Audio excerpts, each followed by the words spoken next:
Paradise Radio for the Seeker.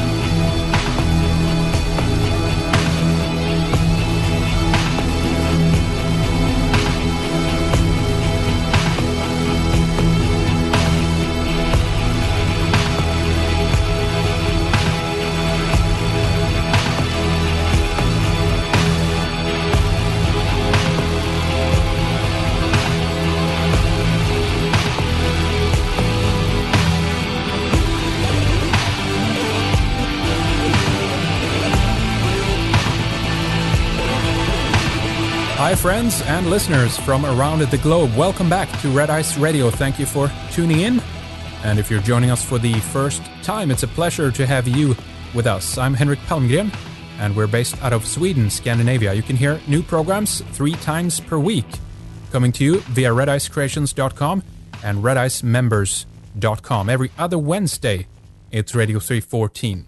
We have RSS feeds that you can subscribe to. We're also available on iTunes, Stitcher, and you can connect with us on Facebook, Google+, YouTube, and Twitter.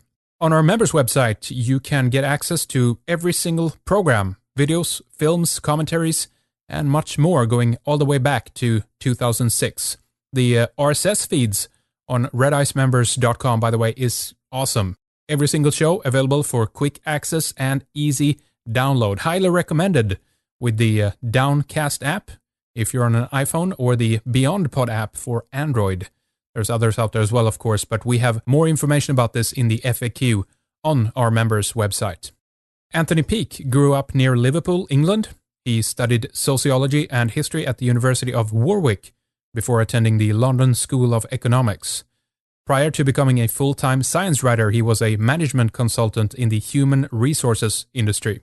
He is the author of several books and probably best known for his fascinating theory, which he terms cheating the ferryman. It suggests a totally new approach to the nature of consciousness and its relationship with the external world.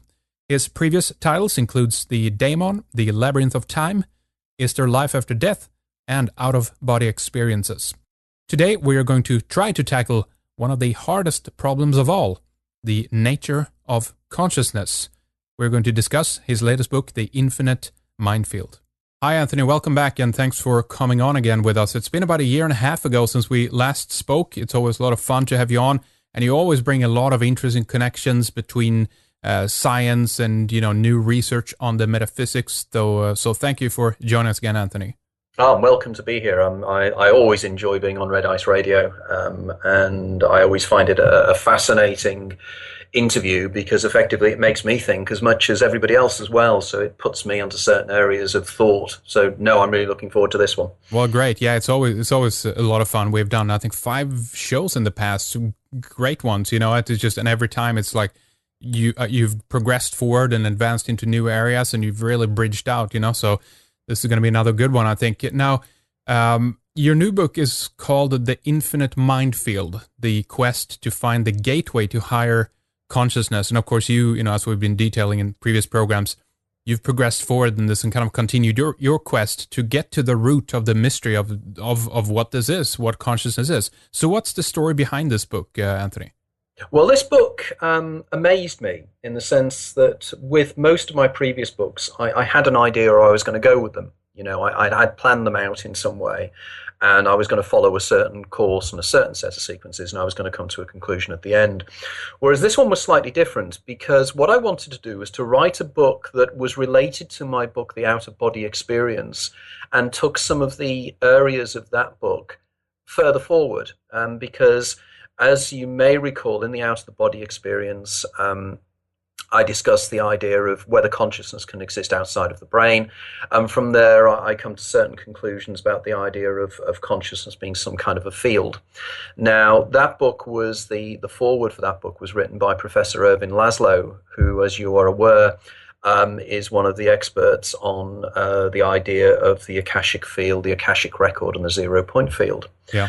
But what I was looking to do was to pull together a lot of areas of my research into some kind of holistic whole. Can you say holistic whole? I'm not sure if you can. It's probably a tautology. But nevertheless, the idea of trying to pull things together.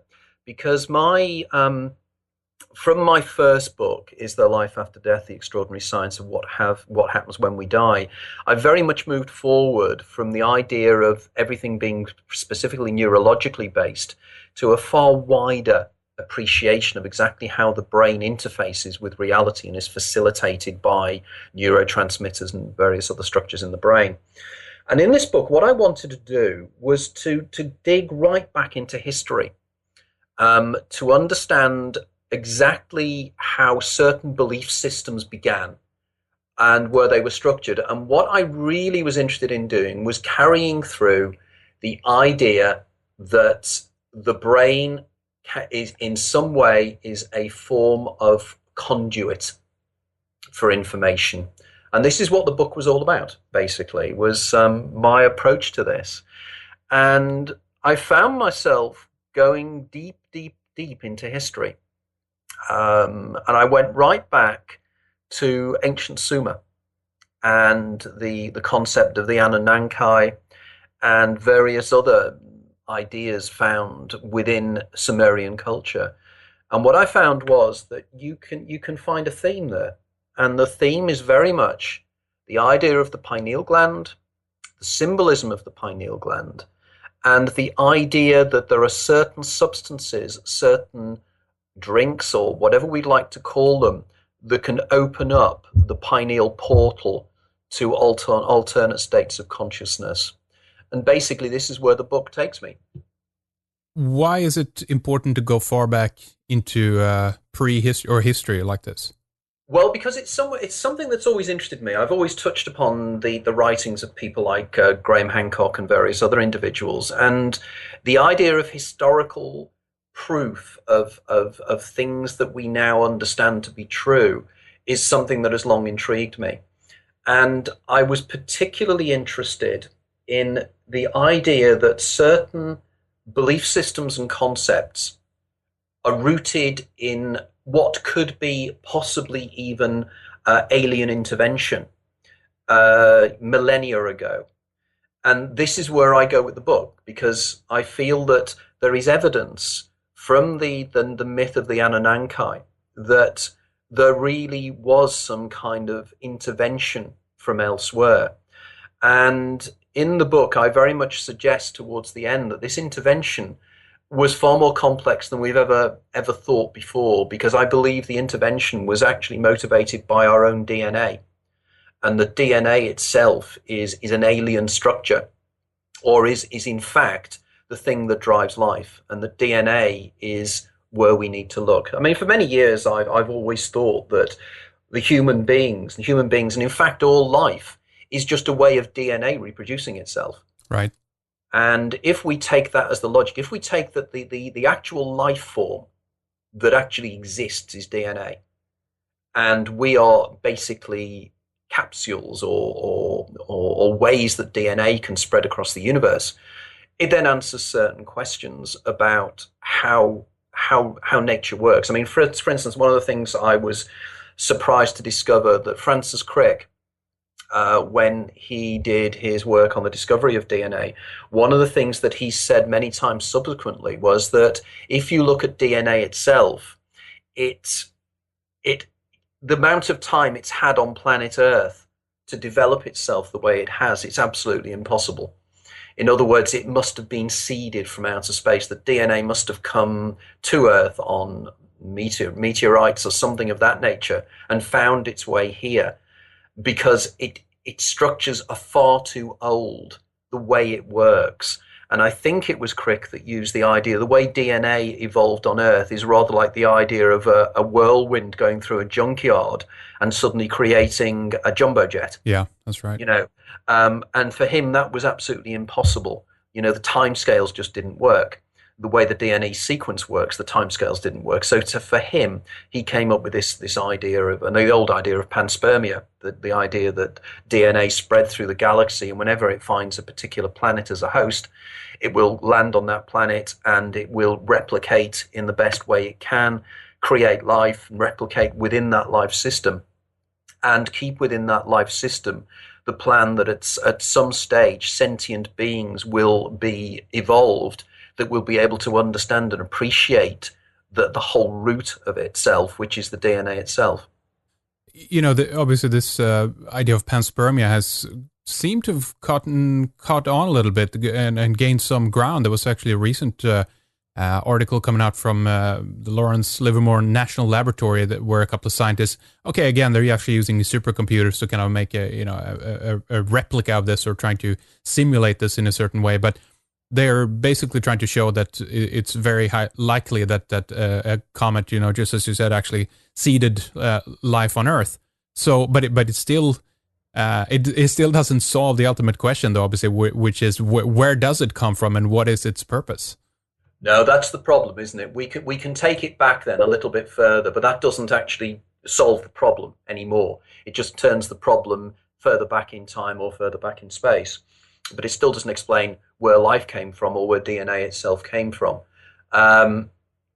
So, you know, we're not necessarily answering the questions there, but we are actually taking them back a little further, at least answering some of the explanations that Francis Crick had problems with. So, also, if we go back into history and look at myths, look at stories and everything else, is there anything that indicates that they actually had a better understanding in the past as opposed to what we have today with all our science and everything, you know? No, I believe so, and I think a lot of the symbolism that you find within sacred geometry very much suggests that this was the case, because one of the things that surprised me was the way in which you can trace the ideas of DNA and, in fact, more importantly, the role of the pineal gland in the facilitation of information. You can take that right back and you will see it within the symbolism of sacred geometry. For instance, one of the things that quite amazed me was that I had long chats with a lady called Patricia Awan, or Awan, I'm never quite sure how you pronounce her surname, but I think she's been on Red Ice before. She's the lady that runs the Kemet School of chematology. That's right, yeah. Luxor. And she and I had quite a few discussions on this idea of ancient wisdom. And she pointed out to me that the symbol of the pineal gland, the symbol of DNA, can be found within the temples of the various temple complexes. And she pointed out to me something that I had not noticed, which surprised me because, you know, I know a little Greek, but I didn't realize the symbolism of the word pyramid, which means it's pyramidus, which means fire in the middle. Yeah. Now, if you look at the location of, I think it's the Queen's Chamber in the Great Pyramid, you will notice that it is located in a position that is almost equivalent to where the pineal gland would be in the brain. Now, quite interesting from this is that after writing the book, I met up with a lady called Serena Roney Dougal, Dr. Serena Roney Dougal, who wrote an amazing book of many years ago about the pineal gland symbolism and various other things. And when I met her, she told me a story of what happened to her when she was younger in the early 1970s. She took herself off effectively on a journey across Europe down to Ethiopia. And en route, she stopped off at Cairo. And in those days, you could access the pyramid complex quite easily. There wasn't the level of security there is now. And she took herself off into the Queen's chamber. She actually managed to get in it on her own early one morning because she found she had around about 6 or 7 hours to kill before her train left to go south. And she said she went into the Queen's chamber and she sat there for about 10 or 15 minutes just taking in the atmosphere and everything else. And she felt very curious and very, very strange. And then she came out of the Queen's chamber and looked at the sun, and it was late afternoon. She'd been in there for hours and hours and hours, but as far as she was concerned, she'd only been there for about 10 minutes. And she said to me this was one of the strangest experiences of her life, and she never fully understood exactly what had happened there. But it was as if she'd gone into some other time space. And effectively, this again very much supports the idea of the mystery of the symbolism of the buildings, and whether the buildings themselves were created in such a way to not only reflect the location of the pineal gland itself, but again, if you look at some of the temples in Egypt, they also symbolize the Ida of the Pingala, the twin lines where the Kundalini experience goes up the spine. So suddenly we then see the symbol of the caduceus, and effectively, if you look at the caduceus, you'll have twin snakes going up a central pillar, which effectively is based upon the staff of Osiris. And then if you look at the symbolism of the staff of Osiris, what you actually see is at the top of it, you will see the two snakes come together, and there is a circle between two wings. Now, the two wings, if the two wings are symbolic of the left and right hemispheres of the brain, we then have to wonder what is the symbolism of the disc that holds them together. But if you look at the physiology of that, it's a symbol of the pineal gland. So yet again, we have this pineal gland symbolism going right back into history. Now, again, if you look into the writings of Manly Hall, the historian of Freemasonry, and you look at his writings on it, he again makes exactly the same links, and he suggests that the staff of Osiris can be taken right back to the staff of Hermes, and the idea of the pineal gland as some kind of a gateway to greater understanding of what we are and who we are. Now, again, I know I'm sort of bouncing off into various areas, but there is a pub in the centre of London called the Hercules Pillars. Now, I used to drink in the Hercules Pillars many, many times when I was young. And when I lived in London in the mid-70s and the early 1980s, this was one of my favourite pubs. Mm-hmm.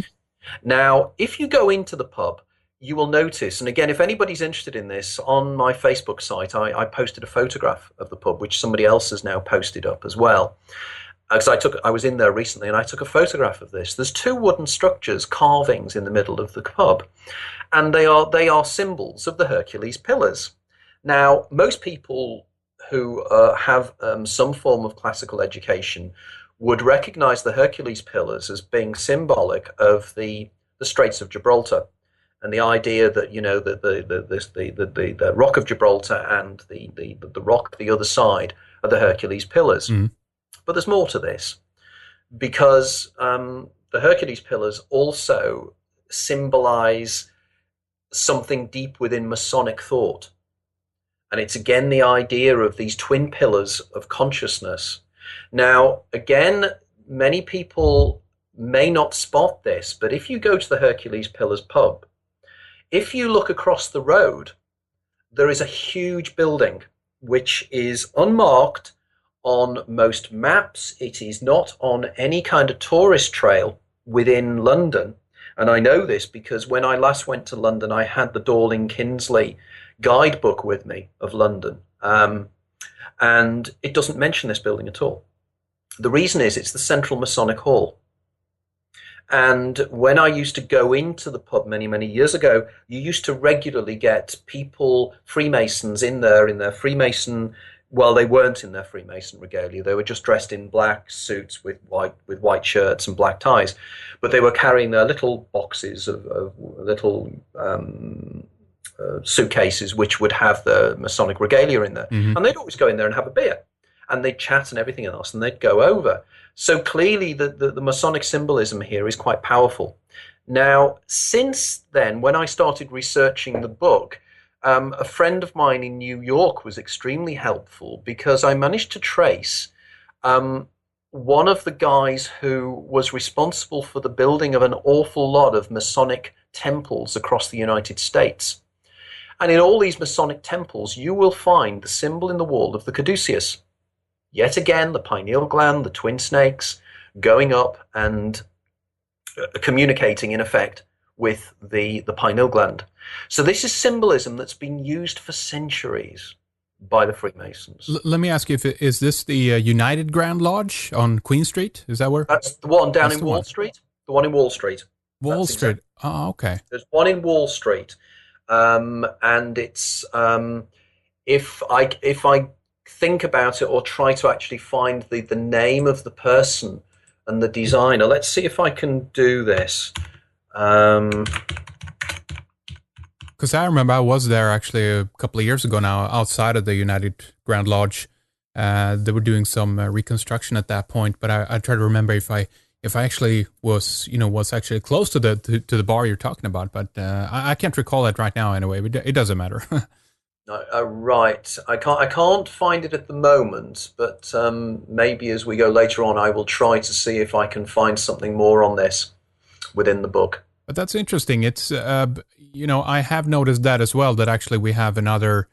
There's another bar, in Gothenburg, even what that Masonic hall is close to it, called the Golden Days, and it seems to have also kind of symbolic, significance of ages gone past, the golden days, right? So this seems to be quite common. You have restaurants and bars and things like that in the area that is kind of tied to the Masonic hall, maybe more indirectly than directly. But what's the significance of this? Why is this important? Well, I believe that the Masons, one of the things that Masons are always working on, or from what you read about Masonic belief systems, and I have got one or two friends who have been in the past high-ranking Masons and have given me various clues on this, is that one of the main features of Masonic thought is the role of the pineal gland. So I think this is again sort of symbolism in clear sight, that they're very much giving the message that this is the whole background to Masonic belief. And again, all I will do is suggest, if anybody has a copy of Manly P. Hall's, I think it's The Secret of the Ages, and reads through this, there is a whole section on pineal symbolism and the pineal gland. So clearly, that there is a lot to this. Now, for instance, going back to Patricia's idea of the pyramidus, the eye in the middle, if you look at the American dollar, and you look on the back of the American dollar, you have the pyramid. And in the pyramid, you have the eye in the middle. Sure. So, and we know that many of the founding fathers of the United States were Masons. And again, the Masonic symbolism on the dollar clearly shows that, this is what we believe is happening here. What this means ultimately, I'm not sure, but I'm working on this at the moment and trying to find more evidence for this. But of course, it's very difficult when you're dealing with esoteric belief systems that people clearly are not willing to communicate them to you. But I think that most secret societies, and again, I've got contacts with individuals who are in various secret societies, say that this is what it's all about. And in fact, again, if you look into the symbolism of the search for the Holy Grail, I suggest in the book that the Holy Grail itself is in fact the pineal gland, and you're looking inside yourself to find the Holy Grail. And indeed, somebody recently pointed out to me that there is the castle at Wewelsburg in Germany. Mm-hmm. Yeah, I've been there too, actually. Yeah. Right. And again, if you look at the layout of the castle at Wewelsburg, you will see that it's a spear. And it's the spear of, is it Longinus? The spear of Longinus, the spear that supposedly was placed in the side of Christ when he was on the cross. Right. Yeah. This is all symbolic of something far greater, because if you look at the actual plans of Wewelsburg Castle from a distance, the spear is going into the center of what looks like a head. The shape of the castle walls and everything is like a head, and the spear is going straight into an object that is located at the center of the head. It's the pineal gland. Huh. So again, we have this symbolism. Again, this is something I only touch upon in my book, but I know that William Henry, one of my associates and somebody I've been interviewed a few times by, William very much in his work writes about this idea of the pineal symbolism within esoteric German beliefs and the whole SS order. Again, it was as if they were all very much into this kind of thing, and it goes back century after centuries. And from there, I mean, what I do in the book is I take you along a journey that I follow in the book from ancient Sumer along the Silk Road. And from ancient Sumer, I move into the belief systems of Zoroastrianism. And if you look into Zoroastrianism and the belief of the individuals, and of course Zoroastrianism is probably the oldest monotheistic religion in the world. Well, it is. Mm. And if you follow this through, you'll know that the Parsis who now live in the Bombay area in India are in fact the original Zoroastrians. And the belief systems they have, if you start looking for the clues, you will suddenly find that what is sacred to the Parsis is the pineal gland. In fact, this is why they wear they wear headdresses. And there's a particular headdress they wear, and they do that to actually, it's called the, they know the pineal gland as something called the AP. And the headdress that they wear is to protect the AP from sunlight. In other words, they actually wear this across their heads to protect the pineal gland. And of course, it's then intriguing as to why it is that they feel that there's need to protect it against sunlight. And what you find is that it's because there is a linkage between the pineal gland and inner light, which again I touch on in the book. And it's the idea here that you have, you can achieve this through darkness, basically, by actually, closing your physical eyes.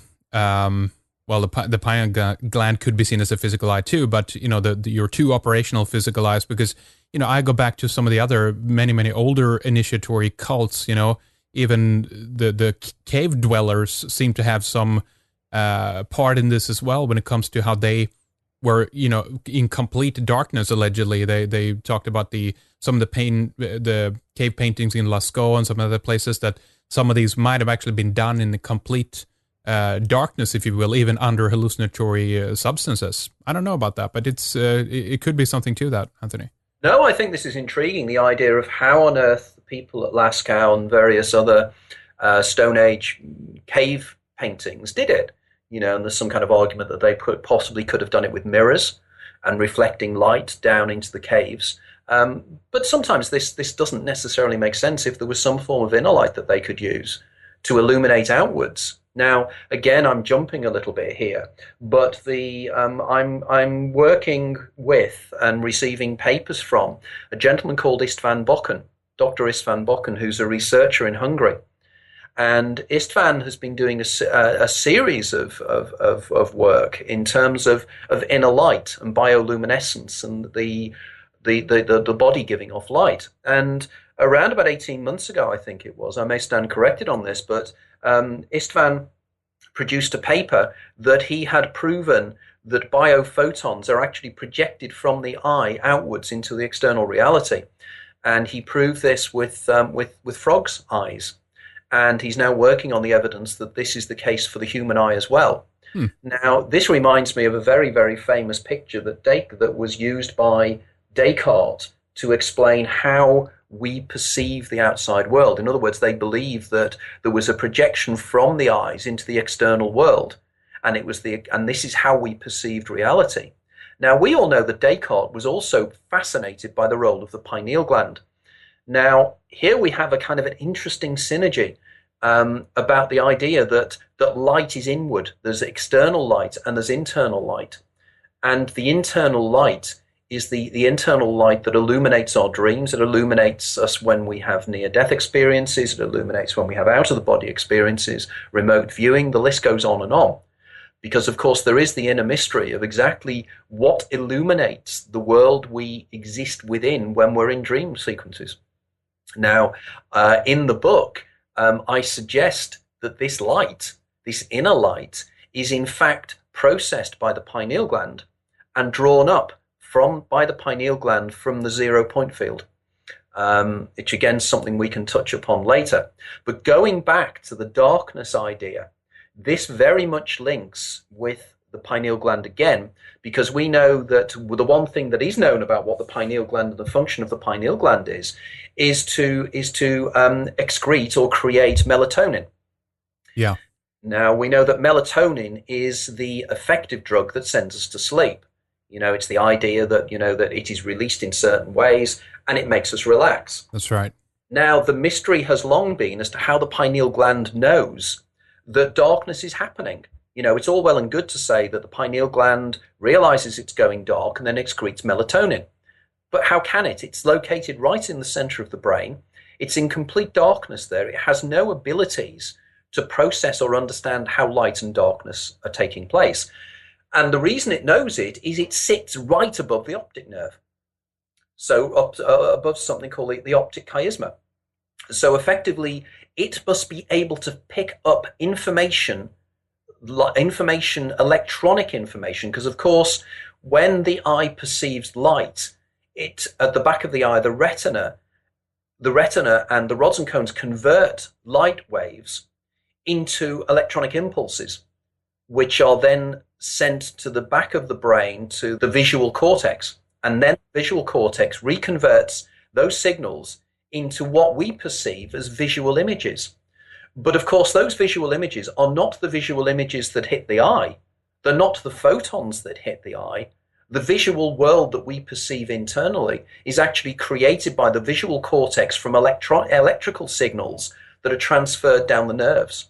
I think we talked about this last time, but it's just so fascinating, this idea that nothing of external physical reality actually is, how can I put it, touching our inner world, if you will. There's like a space here. There's a disconnection. It's only an image of it, we could say. Well, there's even more of a disconnect here, because I think we may have discussed this last time, but forgive me if we did. But effectively, the idea that somehow we perceive reality directly is something called naive realism. It's the idea that we perceive, whatever we perceive is what is really out there. It's an absolute facsimile of what is out there. And there's a term I came across recently, which I really liked, called electromagnetic chauvinism. And it's the idea that because our eyes perceive, and in the book I do an analogy of this about the electromagnetic spectrum, which a lot of people have really liked. People have picked up on this quite incredibly. Yeah. I tried to get across to the readers just exactly how small a part of the electromagnetic spectrum we perceive visually. And I realized that the analogy I could use was the Mississippi River. Now, the Mississippi River is around about 6,000 miles long, starts up in a little lake in Minnesota, and then it actually comes out in the Gulf of Mexico. But if the electromagnetic spectrum was considered to be the length of the Mississippi River, from the extremes of one extreme of the electromagnetic spectrum to the other extreme of the electromagnetic spectrum in terms of its vibration or its wavelength. The visual, the area of the universe that we see through light would be an inch of the river somewhere south of Hannibal, Missouri. That's all we see. However, there are other animals, there are other creatures that perceive other parts of the electromagnetic spectrum in a very different way. I mean, bees see into the infrared, so therefore they perceive things in a very different way. The way bats see using echolocation. And they believe that the echolocation, when bats use echolocation, it actually gives them a physical, visual capacity of understanding the world around them. Now, again, there was a very famous essay written many years ago called What It Is to Be a Bat, What It Would Like to Be a Bat. And again, it's the idea of how we perceive things. But that small bit is what we perceive to be reality. But it gets stranger, because effectively most people naturally believe that the light waves that hit the eye are the light waves that create the reality we see. But it's more than that, because when a light photon moves and hits another light photon or hits an electron, what happens is it hits an electron, causes the electron to excite and give off another electron. In other words, it hits an atom, and the electrons are in particular orbits. Well, supposedly that's the general model as we try to understand it. But effectively what happens is light hits an atom, excites an electron, the electron sucks in that photon and gives off another one. So it can change its orbit around the nucleus. Which now means that if you think about it, as the light waves hit the lens of your eye, it's hitting something physical, which means that it's the atoms in your eye and the electrons in the atoms of your eye that take in that photon and give off another one. Now, when it gets into the eye, there's something in the eye called the aqueous humor. Now, this is a solid mass of jelly.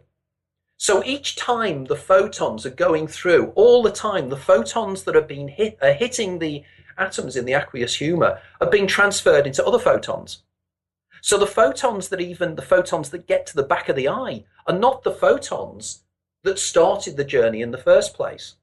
Yeah. Indeed, even when you look through a mirror or a window, the photons that are hitting one side of the mirror or the window are not the photons that are coming through the window, because they can't be, because of course they're hitting the atoms in the window, and that they're giving off more and more. Then we get to the conversion into the electrical signal, which then ends up in the visual parts of the brain, which then recreates everything. So we are so far apart from the external reality.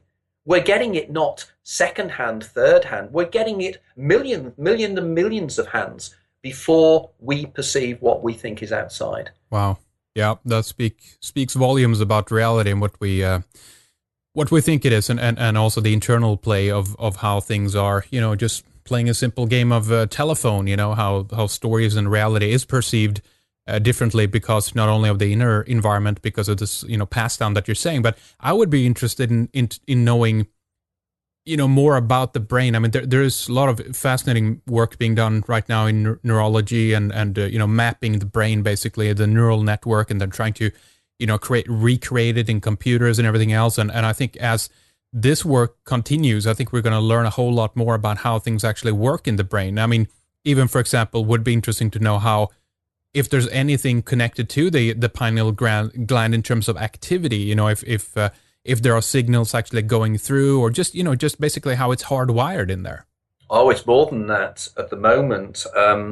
A few weeks ago, it was announced that Rick Strassman announced this on his website, and a lady called Jimo Boragin and her team have now proven beyond any doubt whatsoever that dimethyltryptamine is in the pineal gland and is created by the pineal gland. They did research with the pineal glands of live rats, and they found that live rats' pineal glands do actually excrete dimethyltryptamine. Because now, this was, sorry to interrupt, but this was more, I mean, the first release, at least, of this book, this was a speculation, I think, at that stage. And it wasn't actually determined yet, correct? So now there's been more proof to this done. One of the main criticisms, or one of the main admissions that Rick has made, is that up until that stage, there was strong evidence to assume that the pineal gland excreted dimethyltryptamine, in the sense that there are, it's been found in the blood. I think it's been found in the spinal fluid, and therefore it is fairly logical to conclude that it will be found in the brain. Purely and simple, and of course they have found DMT in the brain, but it's in the brain of somebody who was dead. Yeah. So it's dead brain material. They've found DMT. They've never actually found DMT in a living brain. But of course, the very nature of DMT is that you're not likely to find it in a living brain, because by the time you've traced it, it's disappeared. And of course, who is going to volunteer to have their brain taken apart while they're still alive for the split second that the DMT is active? Now, what is more intriguing than anything is that they have known now for a period of time, since 2009, that there are receptor sites in the brain called the trace amine associated receptors, which were discovered by a guy called Arnold Ruho in 2009. And these receptor sites are actually, a receptor site in the brain is rather like a lock to a key. A receptor site is designed to work with a particular neurotransmitter.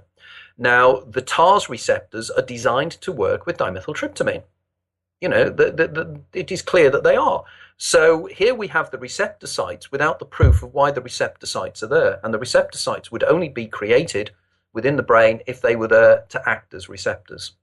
Now, what gets more intriguing is that Jimo Boragin and her team have also become very famous for something else. And in fact, I was in contact with Jimo on Facebook recently regarding this. And her team found that, again, with live mice, I think it was in this case, it might have been rats again. And they actually use rats' brains and rodents' brains, because in many structures they are very, very similar to the human brain. It may sound crazy, but apparently there are reasons why they use rodents' brains. And they did a series of tests where they, awfully, I think, in many ways, they killed a rat. And what they found was when they had clinically killed the rat, i.e. the rat was clinically dead, i.e. the blood flow had stopped and therefore blood flow to the brain had stopped, somewhere in the region of 8 to 9 seconds after the rat had been killed, there was a huge surge of activity in the brain.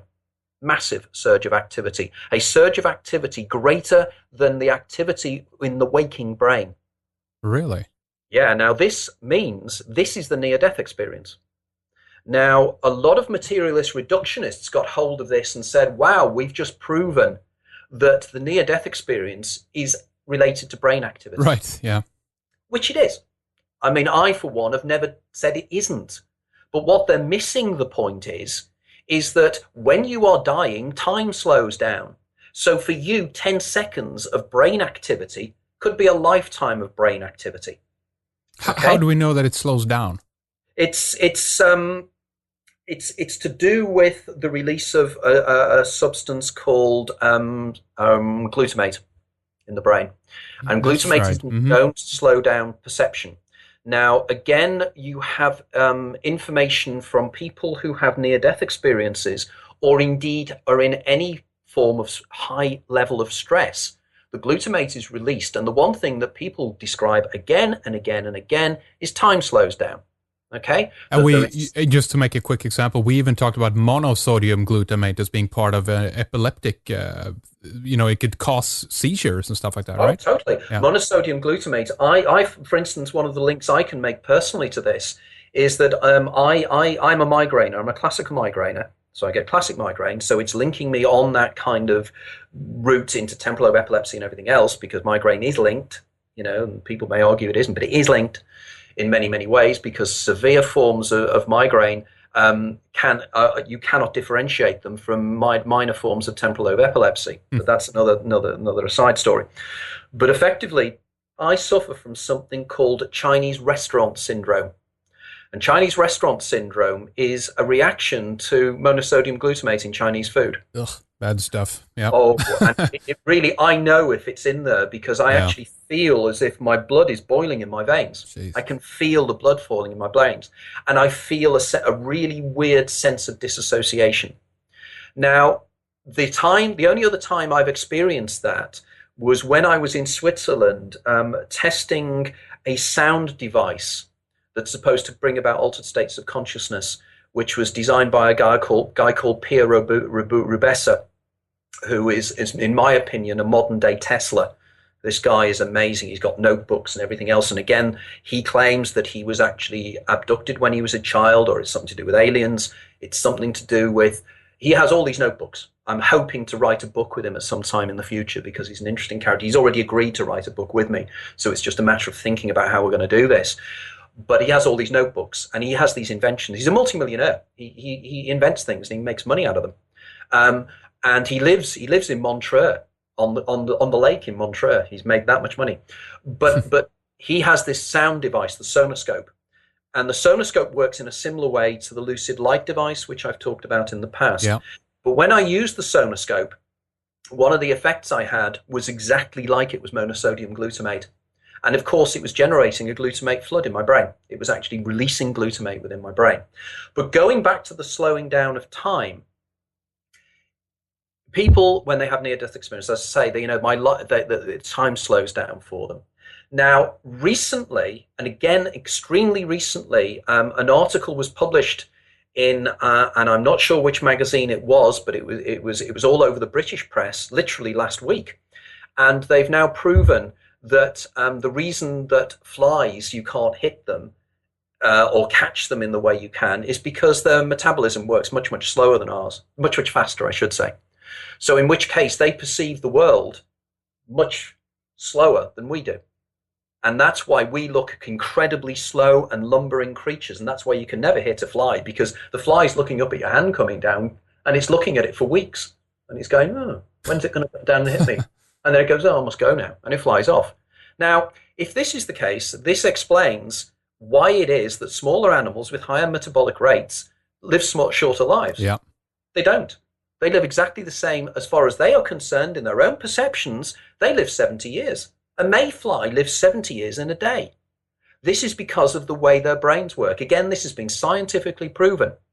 Now, if this is the case, this shows that time perception, which I discuss in my book, The Labyrinth of Time, is completely to do with how you feel, how your metabolic rate runs. At the point of death, the metabolic rate goes crazy. Because you go crazy. It just goes through the roof because it does.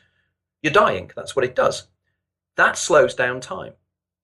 And this slowing down of time can then accommodate all kinds of weird things to happen in that final 10 seconds when the brain kicks in, when the Boragin experimental proof has proven, and this proves my first book is The Life After Death. This shows how even I am amazed how far ahead of most people I am in what I'm doing here. It's only now that experimentally the things I wrote about in 2006 are now being proven.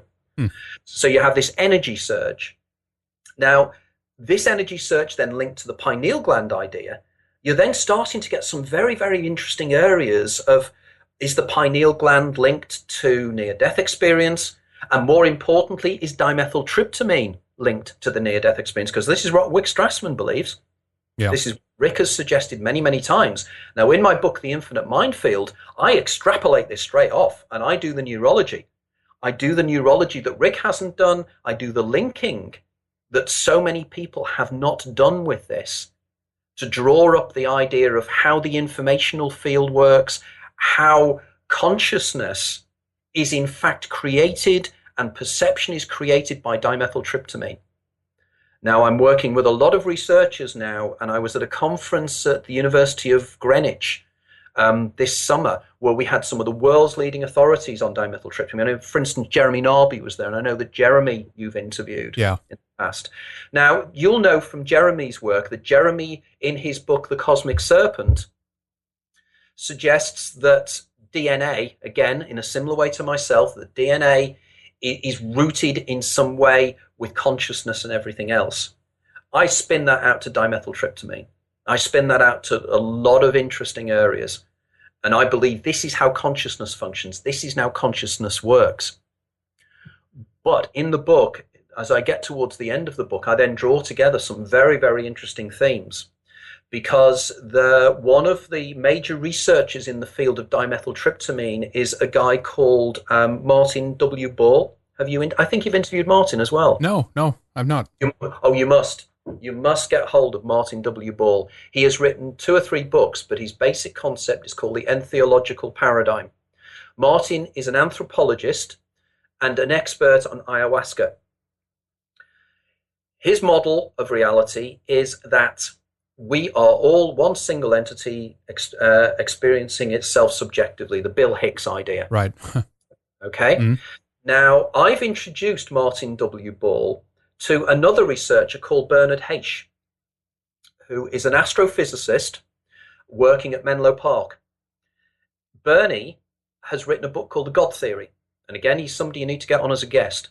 The God Theory also presents the scientific, cosmological, zero-point field model that we are all one consciousness experiencing itself subjectively. So here we have an anthropologist and an astrophysicist, and I've introduced the 2 of them. So we're working on something together. I've interviewed both of them on my TV on my radio, on my own programs, and also on top of that, I've re-facilitated the communication between Professor Bernard Heich and Professor Irvin Laszlo. And a few weeks ago on the ions shift, myself, Laszlo, and Heich discussed a lot of these theories as part of a training course for people in the shift movement. So this is really working, and effectively the Infinite Mindfield is pulling this all together. Again, I've rushed through rather a lot of the information purely because there is so much in there. There is so much in that book. It's astounding.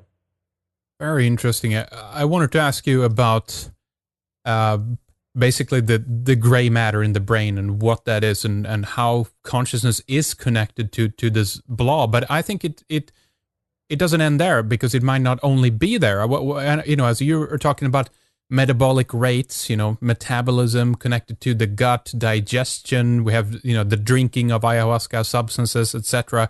There has been suggestions that, the gut is part of it in some way, that our gut actually is what they've called the second brain, because of the nervous system that is actually part of that. It's been called the enteric nervous system, I think. What if it's a two-pronged thing? What if there's multiple parts within the human body that together is, creating the whole experience, right? Because we can't just isolate it to the brain and that's it, correct? No, absolutely. I mean, it is profoundly naive to believe that because we can do PET scans of the brain, and the PET scans can mirror brain behaviors or thoughts or feelings, that you're actually measuring the thoughts and feelings. I use the analogy that I can open up a radio, an old valve radio, and I can see the valves lighting up and everything else. That's not telling me where the signal's coming from. All it's telling me whereas the valves are lighting up.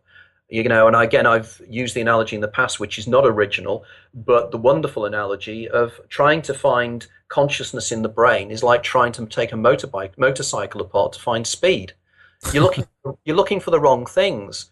And that we can map the brain. We're mapping how consciousness affects the brain, not how the brain is affecting consciousness. And this is the massive issue here. That, as David Chalmers, the Australian philosopher, said, it's the hard problem of science. How can, as Ramachandran, one of the world's most famous neurologists, said in a Reith lecture, I think in about 2003, when he turned around and he said, how can dollops of jelly with electrical impulses running through them in my brain create the concept of the feeling of red, the concept of pain, the concept of hate or fear, of memories and personality? And of course it can't. It's a leap of faith. So there has to be an idea that there is a field of consciousness out there, and we attune into that field like a radio station, or a radio attunes into a field of radio waves. Now, again, Irvin Laszlo does this model with his Akashic field, and his idea that there is a field of energy that is equivalent to the 0 point field, which contains encoded within it everything that ever has been and everything that ever will be. So therefore, everything that is drawn up by elements of the brain, possibly through the DNA, maybe even through the DNA into the microtubules, into the brain, and then into various ways to create the reality that we think is external reality. So in other words, it's drawn inside us. It's a holographic process, and consciousness is just a tip of a wave of this huge ocean of consciousness. Yeah. Well, I want to ask you more about this in the second here, Anthony. I think we should take a break here. At this point, it's fascinating and so much more to discuss and tie together. Before we do that, though, let's talk a little bit about your websites and, of course, where people can pick up both previous copies of your book and then the latest one that we're talking about here right now, the Infinite Mindfield. Yeah, right. In terms of the Infinite Mindfield, at the moment, the book has been released in America and in the UK, but at the moment, there's a slight delay in people ordering the book in America or overseas. So if anybody wants to buy signed copies of this book at bookshop prices, the only thing I will charge you is the postage and packing. If you go onto my website, there's instructions via PayPal how you can order copies of the book directly from me, and I will guarantee I will get them to you. I will send them off the day that I receive the order, and these books will be numbered. So I'm planning to number the first 500. So you'll get a personal copy, a personal signed copy with a dedication, and a numbered copy. And this will only be for the first 500. So if you want one of these for a friend or for Christmas, just contact me at www.anthonypeake.com. That's www.anthonypeake.com. Also, if you look me up on Facebook, you'll find me on there. And also, I've now set up Facebook sites for the books. So each of my books has now got its own Facebook page. So you can go on there and you can discuss till the cows come home the ideas and the thoughts and feelings you have about my concepts. So get on there, look me up on Facebook, and literally just put in the name of the Infinite Mindfield on Facebook, and you'll find the Infinite Mindfield Facebook site. Go on there and just discuss the book. I need your ideas. I'm working on this, and I'm not working alone, but I need feedback from people. All right, very good. AnthonyPeake.com. We're going to have that linked up, and of course also the Facebook pages. As Anthony just mentioned, a lot of interesting discussion going on there, so do join the discussion there. We'll take a short break here, Anthony. Stay with us. We'll be back with much more after this. More coming in the second hour with Anthony Peake. Join us at redicemembers.com. Subscribe and get full access to the archives. In the next, we go deeper into epistemology, promissory materialism, the purpose of DNA, the practice of self-observance, and other paths to higher awareness. Upcoming guests on Red Ice Radio includes Neil Kramer, Chaired Andringa, Phil Stanford, Kingsley Dennis, and Mark Stevens, to name a few. But we'll proceed right now. More philosophy with Anthony Peake is coming up in the second hour. Stay tuned.